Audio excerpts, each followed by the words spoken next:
Did you get a Wii and aren't sure what to do with it? Is Wii Sports getting old? Or was it old the moment you played it?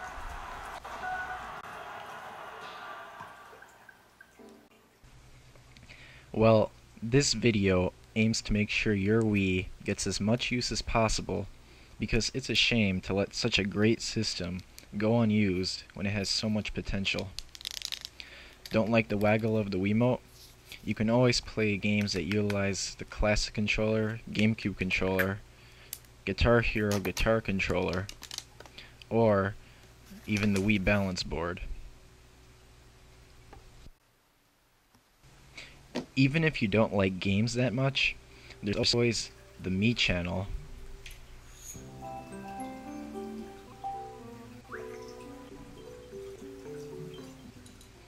the Photo channel,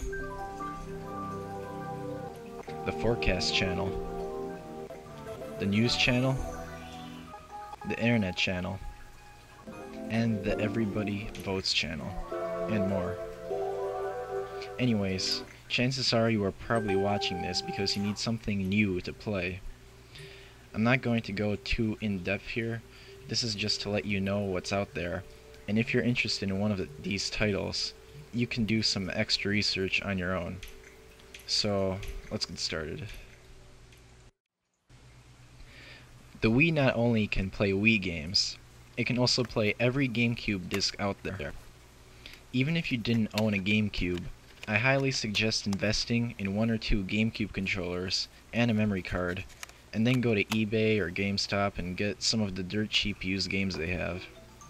Many gems like Super Smash Bros. Melee, Super Mario Sunshine, and Tales of Symphonia can be bought for less than $20.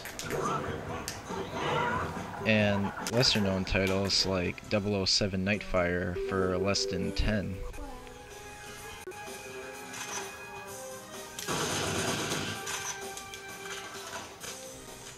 But the GameCube isn't the only thing that the Wii can imitate.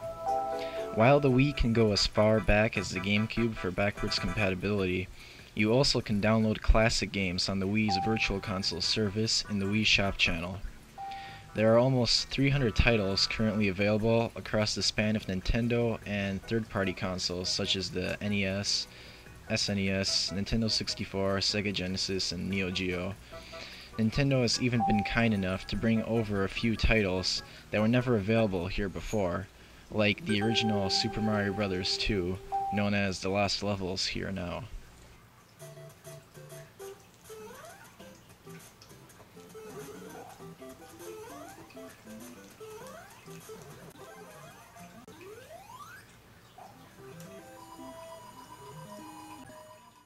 But don't think that the Wii can only play old games.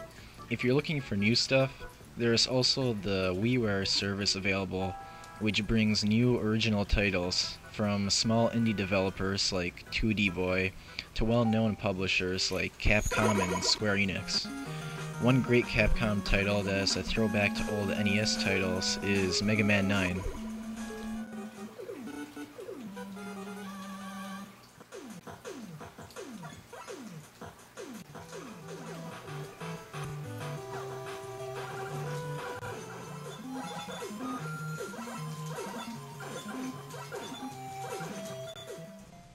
But the biggest titles are definitely the retail Wii games. We all know that Nintendo dominates this area on their systems, but there are some terrific third-party efforts as well. So far, 3 different guitar heroes have showed up on the system, as have 2 rock bands.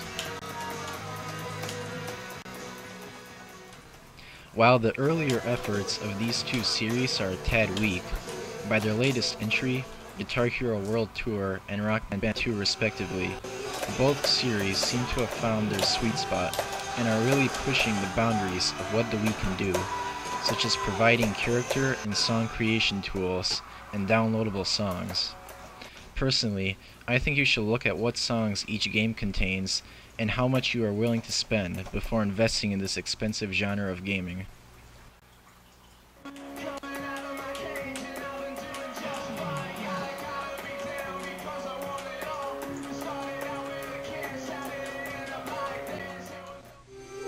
If music games aren't your forte, then the puzzle genre may interest you.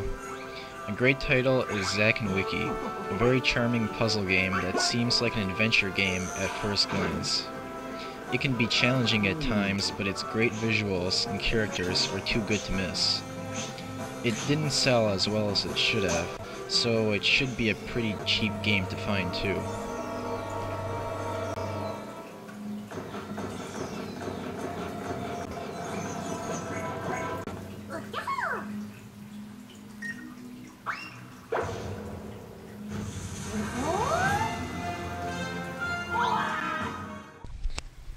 Maybe you're an anime fan, or maybe a fighting fan. Well, the Wii has a bit of both, with games like Dragonball Z, Budokai, Tenkaichi 2. It may sound complicated by its title, but it doesn't take too long to understand, and it's fun to make gesture-based movements. Of course, there's also the option to use a standard control style too, so don't avoid the title just because you think you are required to flail around like a moron.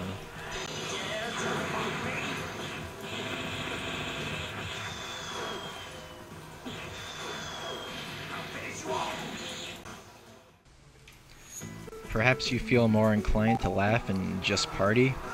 Well, Ubisoft's Rayman, Raving, Rabbids series is probably what you're looking for. The first game is more single-player oriented, while the second game is more multiplayer oriented.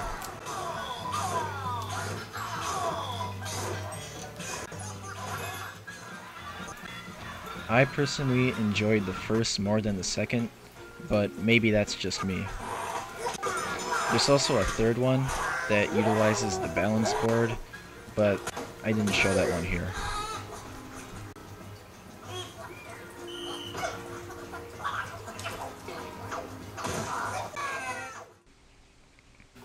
Anyways, let's get to what everyone is waiting for, the real gems, the Nintendo games. When moving from Wii Sports, the best option may be Wii Fit. It isn't a very deep game, but it does serve its purpose as a non-game perfectly by helping people stay fit and enjoy it at the same time.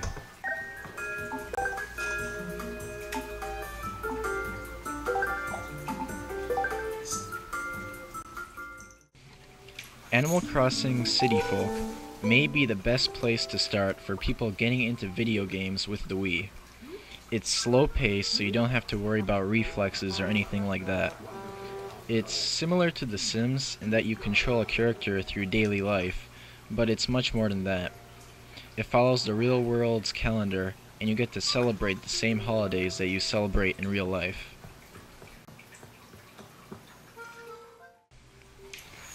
Super Mario Galaxy is probably the best thing to try after Animal Crossing.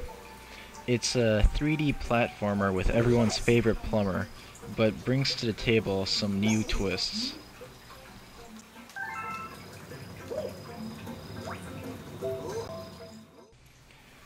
Super Smash Bros. Brawl is basically Nintendo fan service at its finest. You get to battle with 35 characters, including Mario, Pikachu, Samus, Link, and Sonic. Not only is it a terrific fighting game, it also has tons of features, including short demos for the Virtual Console service. Some prefer Brawl's predecessors, but soon, no matter which version you want, we will have it.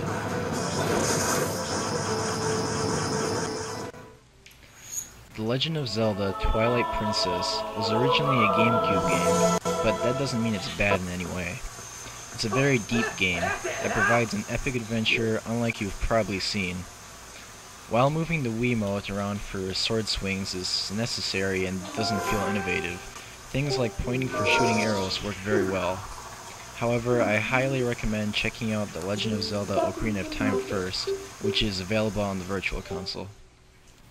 Finally, arguably the most hardcore game made by Nintendo for the Wii is Metroid Prime 3 Corruption. The game is most comparable to the Halo series on the Xbox in its setting, but don't let it fool you. It's more of an adventure game than a shooter. That's not to say it doesn't have the best controls for any shooter on the Wii though. Not only that, but it also may have the best graphics for the Wii.